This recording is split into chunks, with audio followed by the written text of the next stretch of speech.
You're listening to Stand Out Get Noticed, episode 220.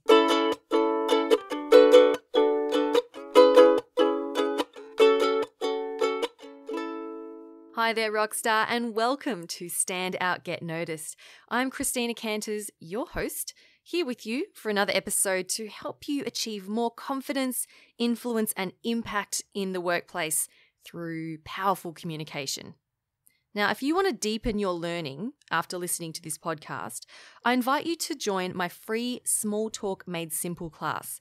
This is a 10-day email course designed to help you develop more confidence when talking about yourself and communicating your value. You can sign up at freeconfidencecourse.com. Now, on this podcast, if you've been a regular listener, you'll know that we talk a lot about verbal communication. So how do you get your message across and influence and persuade people when you speak? Now, this week, we're addressing something a little bit different. We're talking about your written communication. And this is something I'm really excited about because it's not something we've talked a lot about on the podcast. Yet it is still very important. You know, written communication forms a big part of our general day-to-day communication. And to help me share this topic with you and to share some insights, I'm very excited to welcome my guest, Joshua Lysak. Now, Joshua is the founder of the Entrepreneur's Wordsmith. He's the first certified ghostwriter in Ohio. He's a Forbes contributor ghostwriter. He's done a TEDx talk, and he's a 2-time published novelist. And since 2011, he has ghostwritten 40 books. He is absolutely obsessed with the written word, and you can absolutely hear that when he talks about it. And as you're about to hear, he has many tips and tricks for helping you to be more influential and persuasive with your written communication. Now, there's lots and lots of information, lots of content in this conversation. So I recommend, if you can, to get out a pen and paper and take some notes. If you can't do that, if you're driving, that's totally fine. I will pop a summary of this podcast in the show notes at thecmethod.com/220. And all the links that I mention here, of course, will be available in the show notes or in the description of the podcast in your app. So you can tap on it, it'll take you straight there. So in this conversation, Joshua takes us through his six pillars of influential content. Now, these different pillars, these different elements, you can use them in emails, blog posts, speeches, any type, reports, any type of written communication, you can use these. So lots of good stuff in this episode, and I am going to take on board, as much as I can of what he shared, and I'll be applying that into my written communication. So if you jump on the Small Talk Made Simple class, you'll receive occasional emails from me, and I'm going to be implementing what I've learned from Joshua into those emails. So jump on that to see how I'm implementing it, and maybe you'll learn something from that as well for your own written communication. Okay, enjoy this one. Let's meet Joshua Lysak. Words on a page, they're one-dimensional, right? They have a specific definition, the dictionary definition. Yet, words move movements, they move the masses, they move people to become the best version of themselves, both in their personal life and their professional life and their career. There are a reason why inspirational quotes are adorn the boardrooms and conference rooms of the walls of every company, from where you are there in Australia to where I am here in the Midwest United States, all around the world. There is a reason why our companies have vision statements and mission statements and taglines for our brands, because our words are the way that we live and move and be in the world. And so being able to kind of swim in that medium is just so exciting, because I'm not just working with words, I'm working with emotions, and I'm working with psychology, what it is that makes people respond to a certain turn of the phrase that wouldn't make them act that way if it were worded differently. Can you give me an example? Yes. So a great example, it actually has to do with a language tier. Most of what I do as a wordsmith is as a ghostwriter. Actually, I ghostwrite speeches for founders, executives, managers. I also ghostwrite books. Books is actually the primary thing that I do. And I often tell my clients who have a corporate background to lower their language tier from the professional corporate language that they would be used to using in official documents or reports. Typically, it's close to like a 12th grade level, so like high school, maybe even early college age.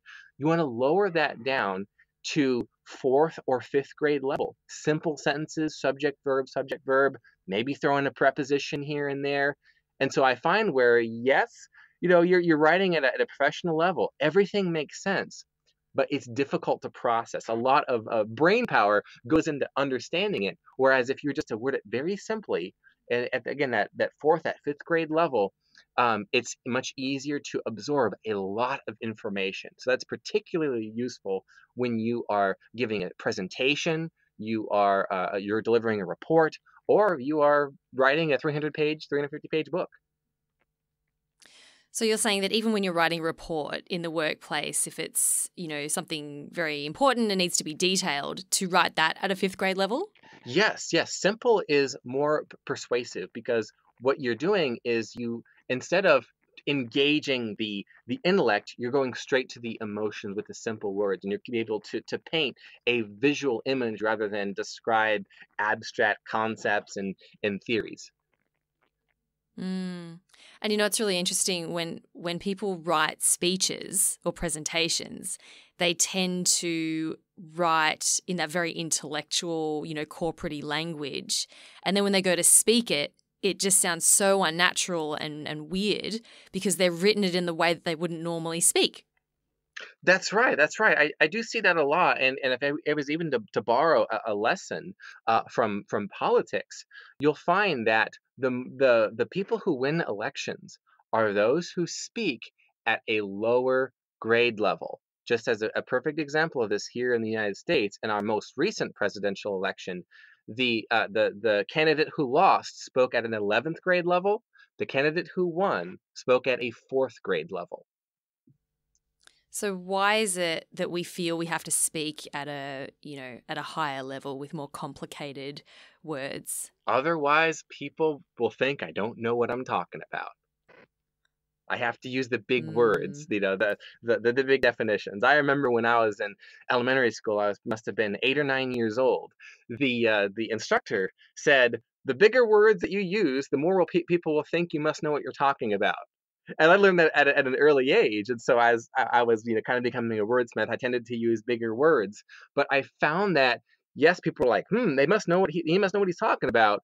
That didn't actually produce results. It didn't motivate people to take action. People would just nod their heads and say, this kid knows what he's writing about. Oh, look, he used a word with 5 syllables there.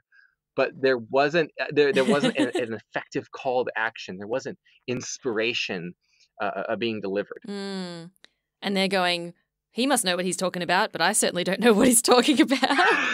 Oh, precisely. Okay, so Christina, I feel like I should have just said that because that was such a clever a clever point you just brought up there. But yes, that's exactly it. That person must be an expert. They know what they're talking about.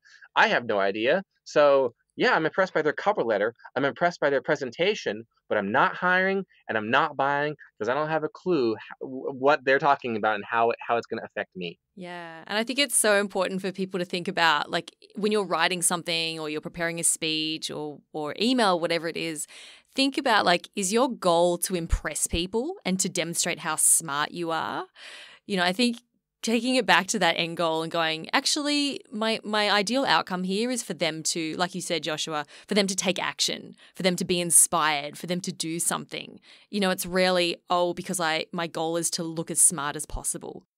That's a great point. I think to kind of summarize it there quickly, the point of using the abstract language, the professional language tier, so, sophisticated vocabulary, the point is to impress. But if you want to influence, whether that again is to earn a promotion or to close a sale, simpler language is going to be most effective. And also on that point, People who can describe a difficult, complex topic in the simplest terms possible can actually be the most persuasive communicator on that topic. That's why we see the quote unquote experts of any industry tend to be people who write general trade nonfiction, self-help books or business books that are written at kind of an everyday language level where anybody can access their difficult ideas.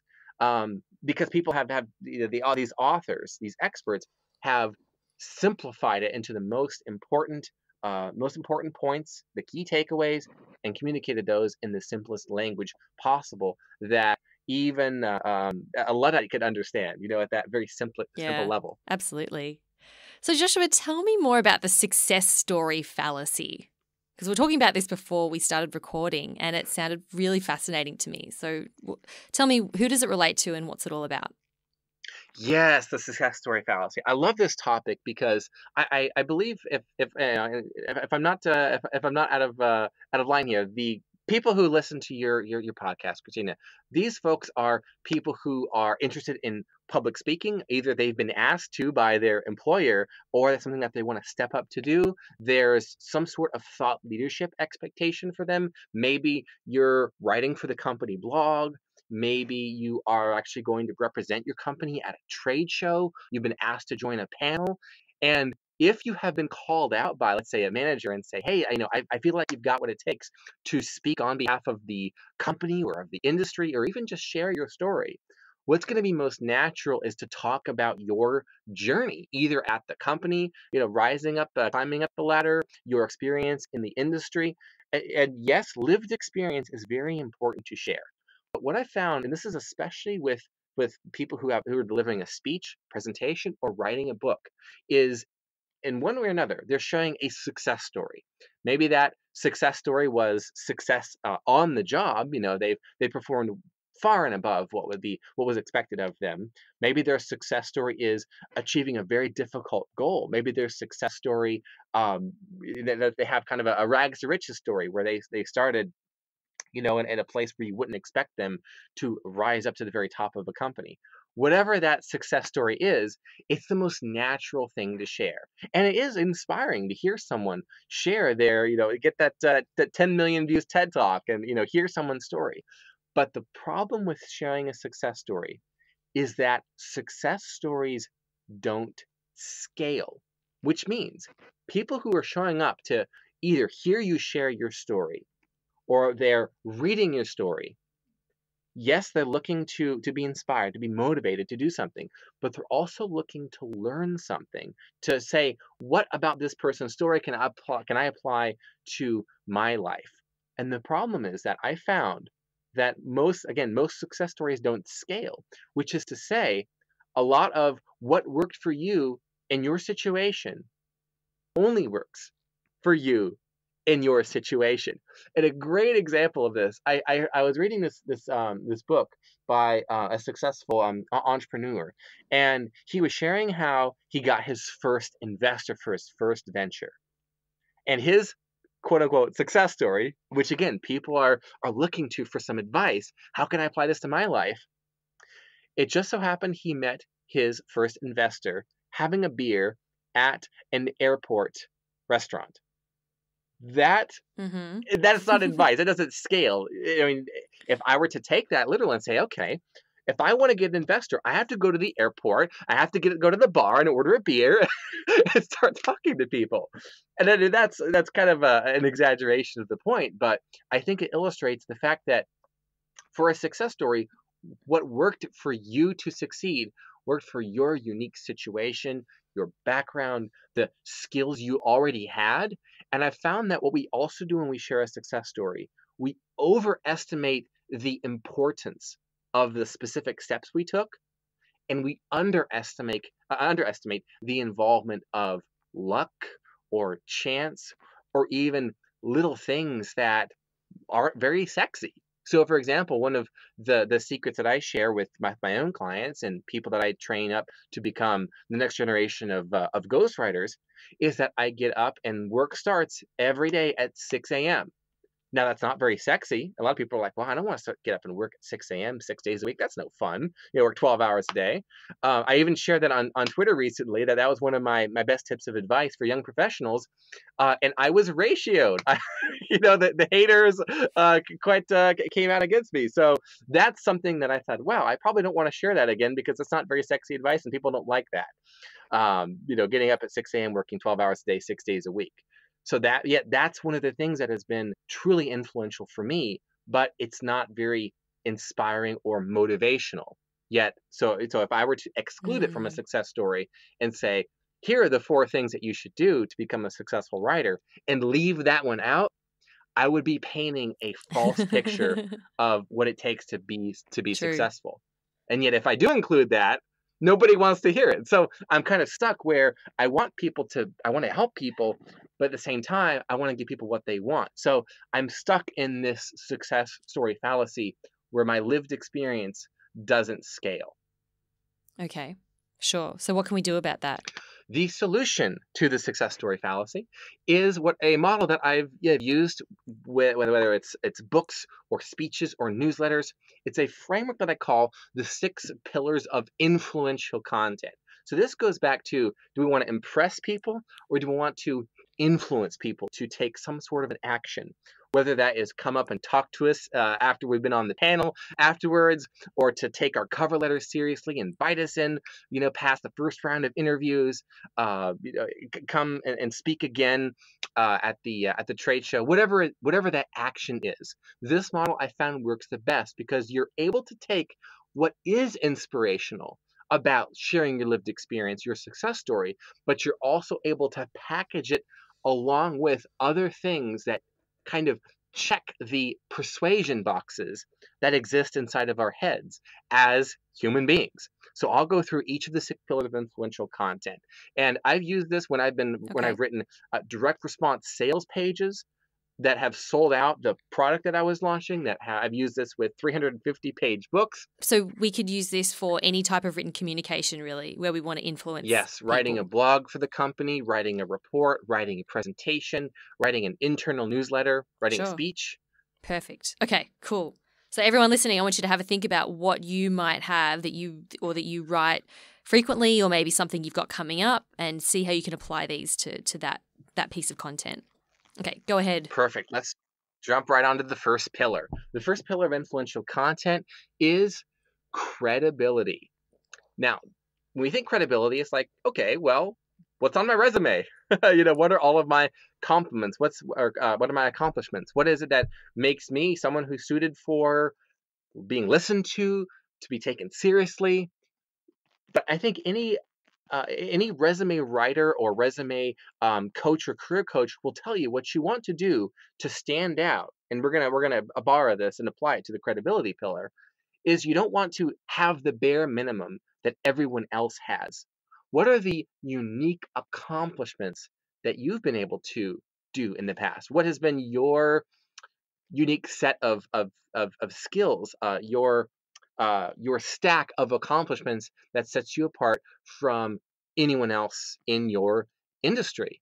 A great example of this is one of my clients who she is an online entrepreneur, and what she was able to do is in her credibility. She is in a developing nation with a spotty internet connection.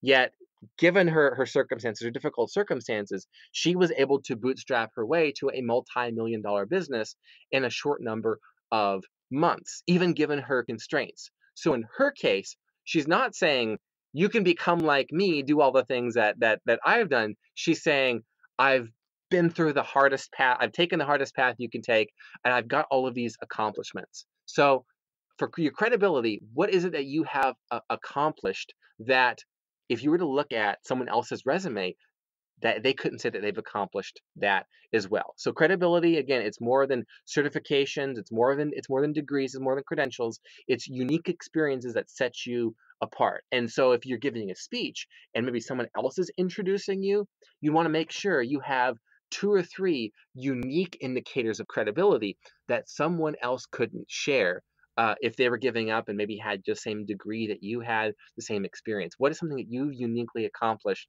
that could raise eyebrows, so to speak? Right. All right. Awesome. So that's number one, credibility. The second What's the pillar, next one? yes, second pillar of influential content is connection. And the idea here is that you as a communicator are not existing in a vacuum, right? Where your theory, your topic, your job even, you are expected in one way or another to produce results or to help your coworkers or management or the company produce results. So whatever your topic is, whether it's you're writing a blog or a newsletter, you're writing a speech, how is your topic and your take on your topic going to lead directly to measurable results? So with the author I was mentioning to you, her example, what we did was we organized her table of contents around the most important things that her readers want to accomplish. Again, in terms of actually getting specific results. So in her case, what she's advising people to do is to roll out their very first digital product. And there's specific things like making sure my email system is set up, making sure my product launch is in the, my product is meeting all of the right points, right? There are specific things that are going to make people say, wow, I want to go to this thing so that I can learn how to ABC, or so that we can figure out how we're going to solve this problem. There needs to be specific a takeaway from your topic. Otherwise, it's going to be something like, thanks for coming to my talk today. We're going to discuss an introduction to insert topic, and people have already fallen asleep at that point, right? Yeah. It's like, oh, great, I can get some work done. So you got to share the result at the very start. Yes, as in asking the question, why are you here? And that would be not asking yourself, why are you here, the speaker or you, the writer? Why is your audience there? Why are they reading your email, reading your blog post, listening to you as a speaker? What is it that they want? So you want to make sure you are connecting the content you're producing to what it is your listeners, your audience, your readers want. Love it. All right. What's the third one?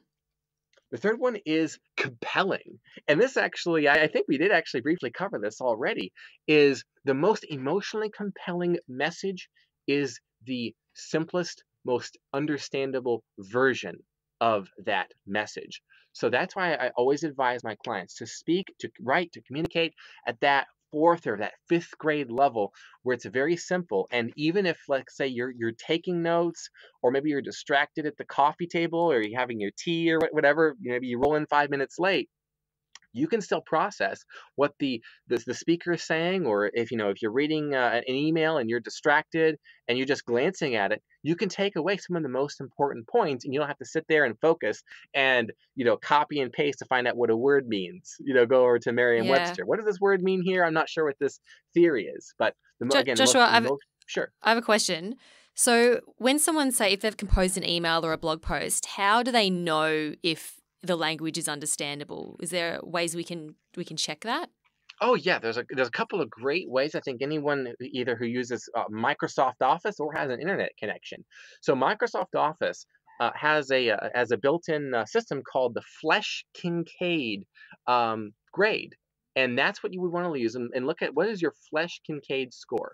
And it's very simple. All you would do basically is go up to the spelling and grammar checker and have it run the report. And what you'll do is at the end, you'll get that Flesch-Kincaid grade, that score. And it, maybe it'll be 12.7. I've had some come back that are like 15. And it's like, nope, we need to simplify this by about 2/3 here. Cut out, most So what's of the score you're looking for? Big words. You're looking for, again, somewhere between 4 and 6, having that simple, even fifth grade level. Another way is, if you don't have Microsoft Word, is to use a tool called Hemingway Editor. Just hop onto Google, search Hemingway Editor. I actually believe it's hemingwayeditor.com.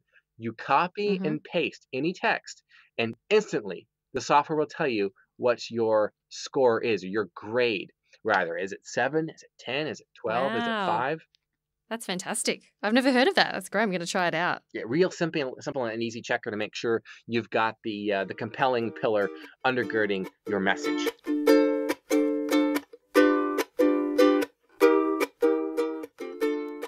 Let's dive onto the fourth one, shall we? Okay, let's do it.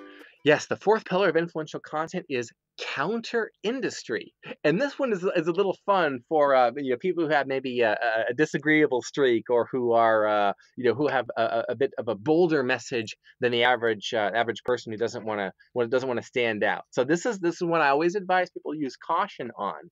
But when you do it right, it can get fantastic results, especially from the top leaders in your company, whether that's the owner, whether that's the chief executive, or your boss's boss, for example.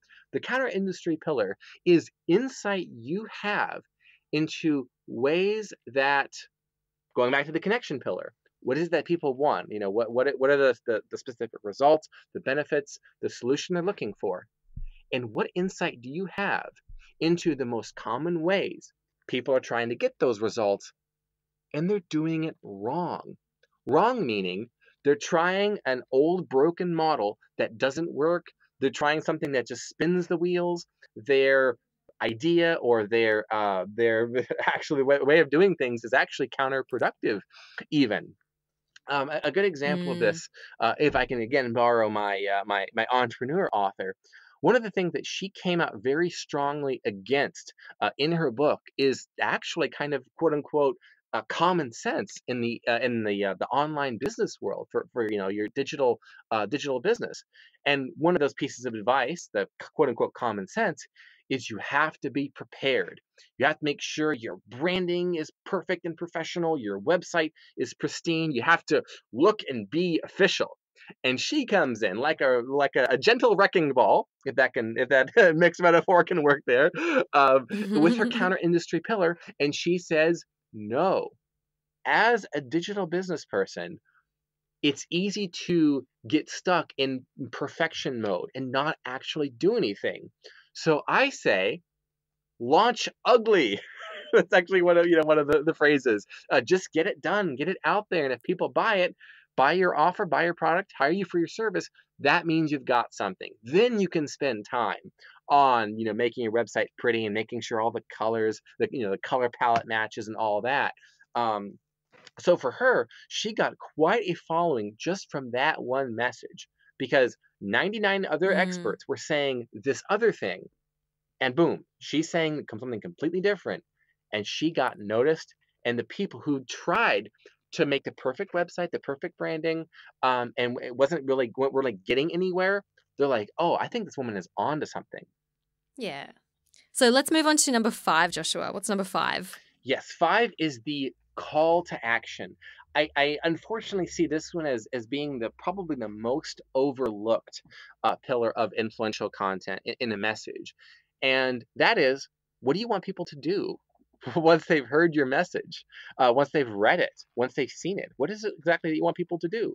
Um, Oftentimes, I'll see a message just end with, here's what I told you, right? I think there's the kind of the common wisdom of how to structure a piece of content.